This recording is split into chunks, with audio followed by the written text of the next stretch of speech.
Learn how to fix blue screen errors on the ASUS Zenbook 14 with step-by-step Windows troubleshooting methods. This video covers common blue screen of death solutions to restore stable operation.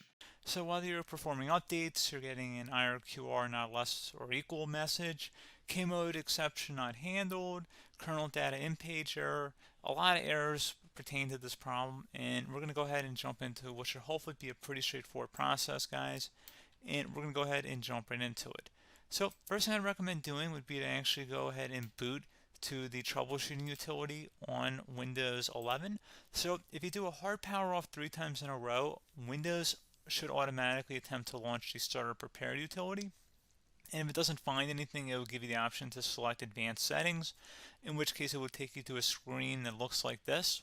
Now, if it does not take you to a screen that looks like this, or you're unable to get to that, you can also download the Windows 10 Media Creation Utility, or Windows 11. They probably will make a creation utility for Windows 11 at some point. And it doesn't really matter. You can actually run the Windows 10 utility on Windows 11 as far as I'm aware.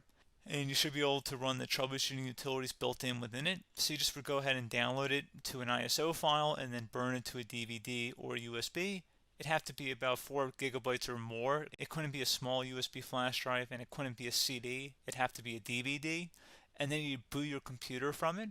So depending on the computer manufacturer, you'd have to tap a different key on your keyboard in order to launch that menu, in order to select what boot drive you want to go off of. So it could be anything between the escape key, F2, F8, F12, for example. And those are the function keys on the top of your keyboard. So you may have to just do a little bit of trial and error. Shouldn't take you more than a couple minutes. Googling it would probably be best before you even begin. But anyway, we're ready to go ahead and jump right into it. So we're on the choose an option page. So these will look very similar whether you're booting from it directly within Windows itself, or if you're plugged in a USB flash drive with the media creation utility installed and you selected the recovery option. So when you are setting up your Windows 11 installation or Windows 10, depending on the drive you're using, there should be an option to repair your computer in the bottom left corner of the dialog window, one of the first screens that comes up. You go ahead and select that, and then it would take you to a troubleshooting screen like you see here. And you want to go ahead and select troubleshoot, reset your PC, or see advanced options. And then there are going to be a whole bunch of options in here that we're going to explore in today's video. The first one, we're going to actually go underneath advanced options and then select startup prepare, fix problems that keep Windows from loading. So go ahead and select that first.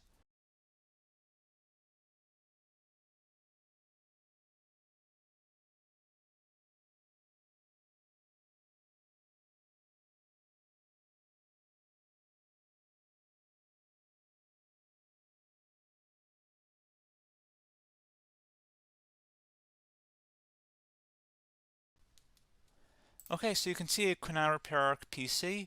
That was our first option we could try. Something else, if we go back into advanced options here and then select troubleshoot, we're going to go underneath advanced options again. You can go ahead and actually access safe mode by selecting startup settings.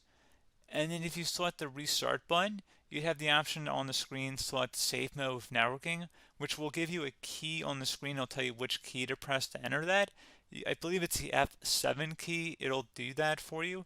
I'm not going to go over that in today's tutorial because I don't really want to go into safe mode, but you're more than welcome to attempt that by going into here and then selecting restart. Again, it'll launch another screen. It'll say what key do you want to press, and it'll give you like 7 or 8 different options, and you want to select safe mode with networking. There's also an option for a command prompt too, but that's going to be something we're going to cover later in this video, and we don't even have to go through that in order to access it. So that's why I'm not going to really push for that, because unless you know exactly what's causing the problem, you probably don't need to go into safe mode. Unless you're trying to recover files, in which case then you definitely can go into safe mode, but we're trying to actually recover our computer here. So I hope that makes sense. Something else we can also try here as well would be to uninstall updates, remove recently installed quality or feature updates from Windows. So if you go ahead and select that, you can uninstall the latest quality updates, which generally is the more day-to-day updates. Feature updates are the less regularly released ones, like the big ones. I would equate it to service packs in like Windows 7 and Windows Vista and Windows XP. So larger updates that occur once or twice a year at most. And the quality updates are more just a regular update. So probably obviously depend. It'll take longer if you're going to try and uninstall the latest feature update versus quality update, and maybe you don't need to go back that far. So just giving you guys a couple pointers with that. Something else you can also look at here, and we're going to jump into the command prompt in a little bit, but you can select System Restore, which will use a restore point recorded on your PC to restore Windows.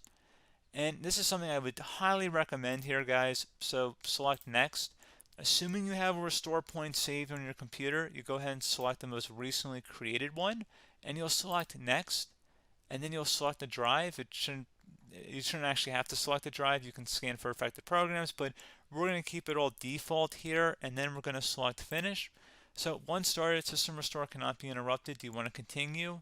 I think we're going to select yes. I don't think we have anything better to do on our computer right now, so just give it a moment here to initialize. It will take a couple minutes to run, obviously depending on how large your hard drive is and how much is saved on the System Restore point.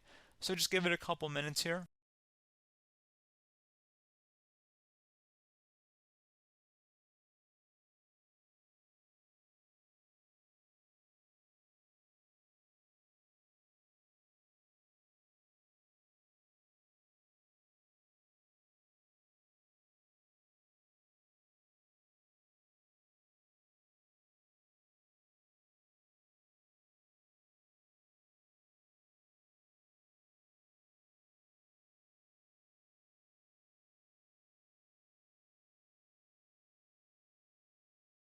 Okay, so you can see System Restore completed successfully.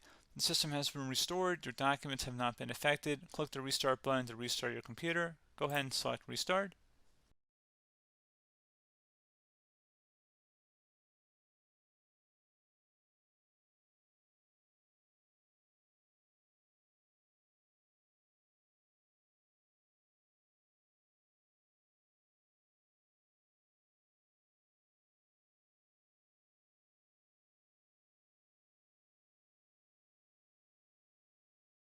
Okay, so you can see the system has been restored successfully.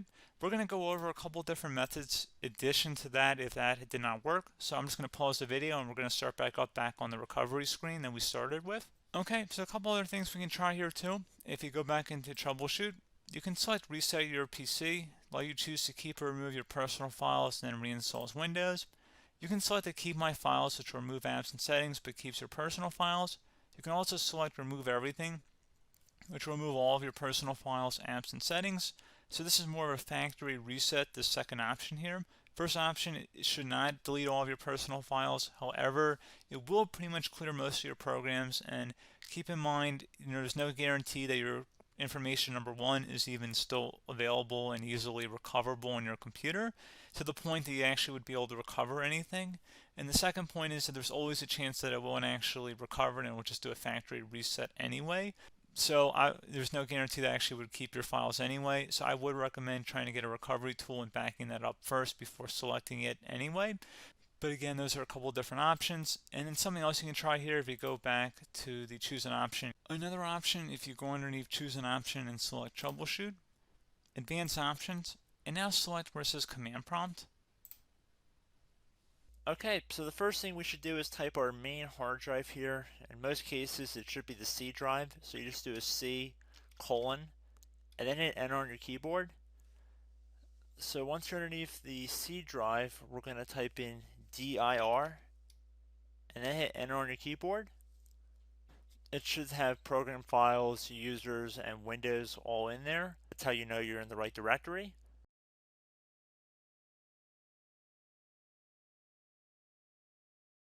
In some cases, it might be the D drive as well, so just keep that in mind.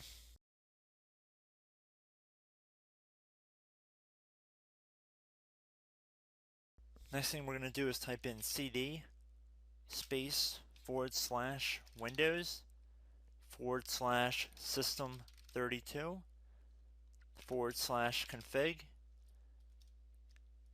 and then you're going to hit enter on your keyboard.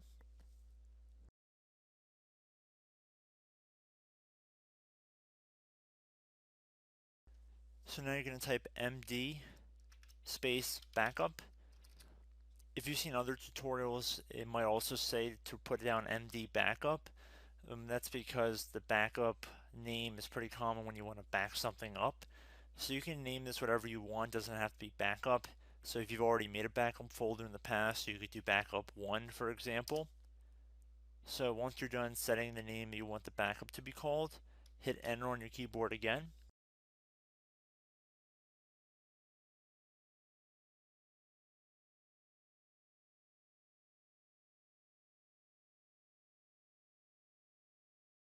At this point you want to type copy, C-O-P-Y, space, then you want to do the star symbol above the 8 key, then do a period or a dot, whatever you want to call it, then another star sign, and then another space, and then type backup, and then hit enter on your keyboard.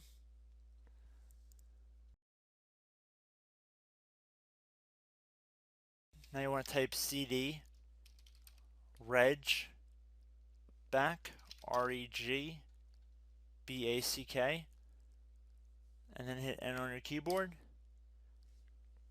So now that we are under the reg back, so now you want to type DIR again, and then hit enter.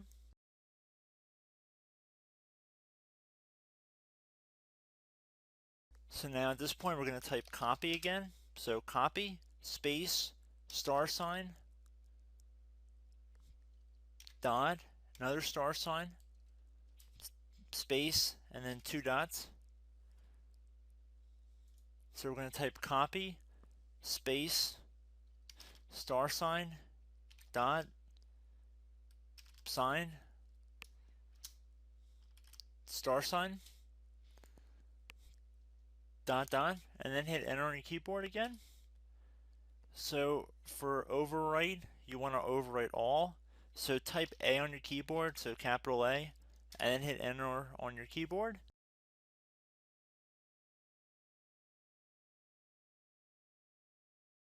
So at this point you should be good to go. You can close out of the command prompt window, and if you accidentally continue to Windows 10 you should be all set.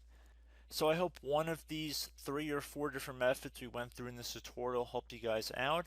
Again, I'm not sure if you guys heard me earlier, but try to go back into your safe mode if possible and uninstall any programs you know might be conflicting with the Windows startup if you can get into safe mode.